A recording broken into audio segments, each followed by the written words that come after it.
One of the most difficult spiritual questions a person can ask is this: is this God speaking? Or is this just me? Maybe you've been there. You're praying, meditating, or simply sitting in silence, and something arises, a thought, an impression, a knowing that feels different from your usual mental chatter. It feels significant. It feels true. It feels like it's coming from somewhere beyond you. But how do you know? How do you distinguish between divine guidance and your own wishful thinking? Between the voice of God and the voice of your ego dressed in spiritual language? Carl Jung approached this question psychologically rather than dogmatically, and his insights offer a framework for discernment that's both profound and practical, one that honors spiritual experience without romanticizing it. If you're interested in exploring the intersection of psychology and spirituality with depth and nuance, subscribe to Empire of the Mind. We go beyond surface-level spirituality to examine the real mechanics of consciousness, discernment, and authentic spiritual experience. Hit that subscribe button. Let's navigate these deep waters together. 1. The layered psyche. Understanding the voices within. Before we can discern what's speaking, we need to understand the landscape of the psyche itself. Because according to Jung, the human psyche is not a single, unified thing. It's layered, complex, and contains multiple sources of voice. There is the ego, the conscious I, the part of you that makes decisions, narrates your experience, and maintains your sense of identity. This is the voice you're most familiar with, the one that sounds like you. Then there is the personal, unconscious, forgotten memories, repressed emotions, unprocessed experiences. This layer contains all the material that was once conscious but has been buried, suppressed, or simply forgotten. And beneath that is the deeper layer, what Jung called the collective unconscious, the realm of archetypes and powerful symbolic forces that are shared across humanity. This is where the God images live, where the great symbols dwell, where experiences of the numinous emerge. Now here's what makes discernment so challenging.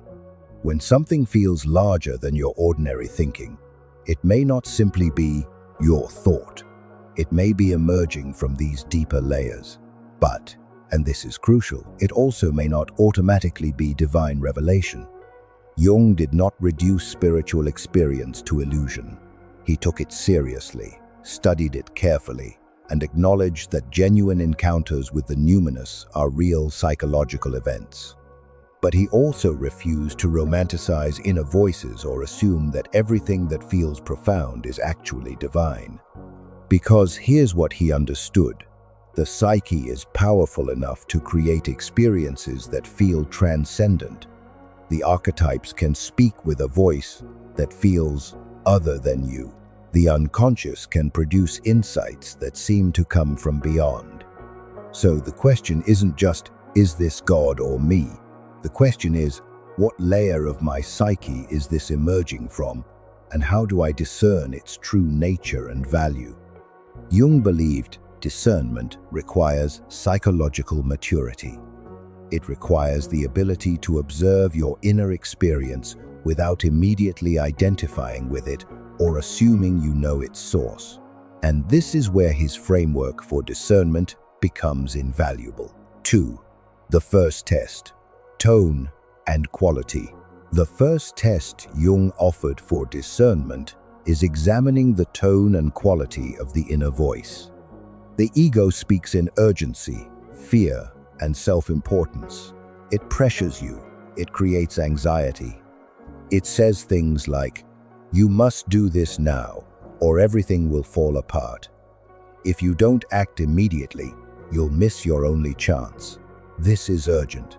This is critical. This can't wait." The ego flatters. It tells you what you want to hear. It confirms your biases, your preferences, your existing beliefs. It says, "You're right, and they're wrong. You deserve this. You're special." And the ego exaggerates. It makes everything dramatic, intense, and loaded with significance. Every decision becomes life or death. Every insight becomes revolutionary. But the deeper self, what Jung sometimes associated symbolically with the God image within, speaks differently. It does not shout. It does not panic. It does not create artificial urgency. It invites. It suggests. It waits. The voice of the self has a quality of stillness to it. Even when it's challenging, even when it's difficult to hear, there's a groundedness, a patience, a sense of timelessness. Think about the difference between these two experiences. Voice 1. You need to leave this relationship immediately. They're destroying you. If you don't act now, your life is over. You're wasting your potential. Everyone can see it but you. Voice 2. This relationship is no longer aligned with who you're becoming. It's time to consider what integrity requires of you. This won't be easy, but you have the strength to do what's necessary. The first voice is ego. Urgent, dramatic, fear-based, exaggerating. The second voice has the quality of self, clear, grounded, acknowledging difficulty without creating panic. Jung would say, pay attention to how the voice makes you feel. Does it create agitation and compulsive action? Or does it create a deepening, a settling, even if what it's saying is challenging? The divine doesn't need to manipulate you through fear. Truth doesn't need urgency to be true. 3. The second test. Humility versus inflation. Another crucial test Jung offered is examining whether the inner voice produces humility or inflation. If the inner voice tells you that you are superior, chosen above others, uniquely enlightened, exempt from ordinary moral constraints, that is almost always ego inflation. Jung warned repeatedly about inflation when the ego identifies with something larger than itself. This is one of the most dangerous spiritual pitfalls, and it's incredibly common. Here's how it works. You have a genuine spiritual experience, a real encounter with something numinous. And instead of remaining appropriately humble before it, instead of recognizing that you've been touched by something greater, the ego says, I am this greatness. I possess this power. I have been chosen for something special. Suddenly, you're not just a person who had an experience. You're the prophet, the healer, the awakened one, the exception to every rule. This is inflation. And it's ego, not God. True spiritual insight produces responsibility and grounding, not grandiosity. When guidance comes from the self, from genuine spiritual depth, it makes you more aware of your limitations, more conscious of how much you don't know, more humble before the mystery. It might give you a task, a calling, a direction, but it doesn't make you feel superior to others. It doesn't tell you you're the only one who understands. It doesn't exempt you from the ordinary demands of integrity, ethics, and self-examination. Jung observed this pattern clinically. People who claim to be receiving divine messages that confirm their specialness, their superiority, their exemption from normal human limitations. These people were almost always experiencing ego inflation, not genuine spiritual guidance. Real encounters with the divine are humbling. They make you smaller, not bigger. They expand your awareness of how vast reality is, how little you truly understand, how much grace is required just to exist. As Jung put it, the meeting with the self is always a defeat for the ego. If your divine guidance is confirming your ego's agenda, inflating your sense of importance, or telling you you're special in a way that separates you from others, it's not divine. It's inflation masquerading as revelation. 4. The third test, shadow awareness. A third crucial test is shadow awareness. And this might be the most important one. If your inner guidance always confirms your preferences, avoids your weaknesses, and never challenges your pride, it is likely the ego, the self, confronts. It reveals uncomfortable truths. It asks for growth, not comfort. Think about it this way. The ego wants to maintain its current structure, its current self-image, its current sense of being right. So when the ego masquerades as divine guidance, it will always tell you things that reinforce who you already think you are. It will tell you to leave the difficult relationship without examining your patterns. It will tell you to quit the challenging job without looking at your avoidance of commitment. It will tell you those people are toxic without acknowledging your projection.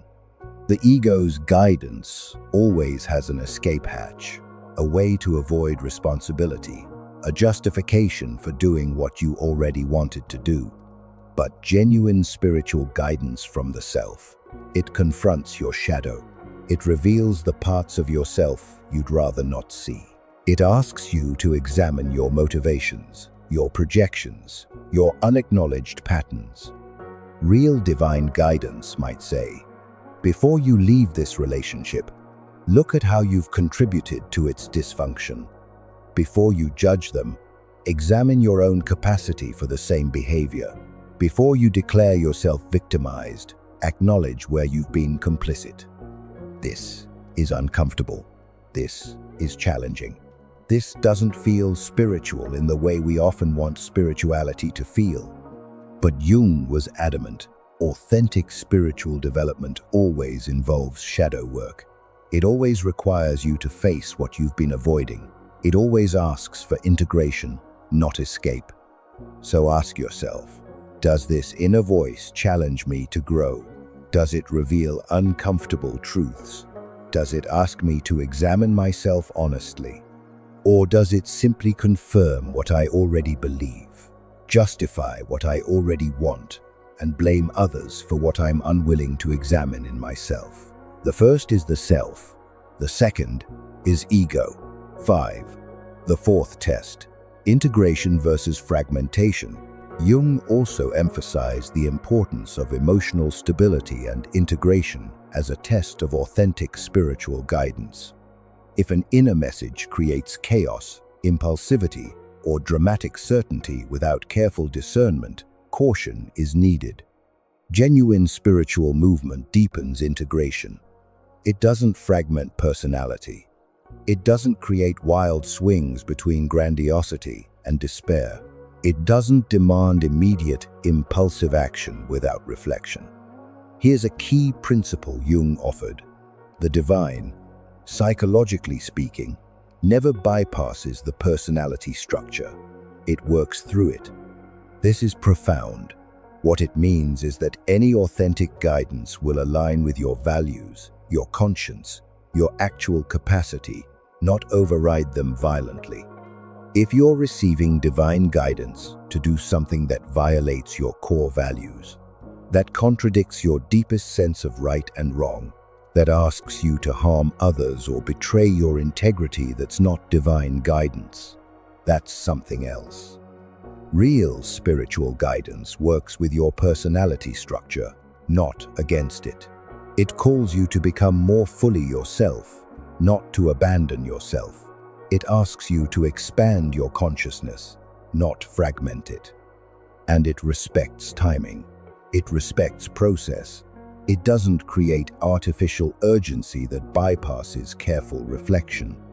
Jung would say, be suspicious of any divine message that demands you act immediately without time for integration, reflection, and honest self-examination. The divine is patient. Truth can wait. Authentic guidance respects your need to discern, to check with trusted others, to ensure that what you're hearing aligns with your deepest integrity. 6. The practice. Observation without identification. So how do we actually practice this discernment? How do we develop the capacity to distinguish between these different voices? Jung's approach is beautifully simple. Observation without identification. Discernment is not about silencing your thoughts. It is about observing them. It's about creating enough space between yourself and your inner experience to see it clearly. When a thought or impression arises that feels significant, Don't immediately identify with it. Don't immediately assume you know its source. Don't immediately act on it. Instead, observe it. Ask questions. Does this voice increase humility? Does it make me more aware of my limitations and more compassionate toward others' struggles? Does it deepen responsibility? Does it call me to greater integrity? Or does it give me justifications for avoiding responsibility?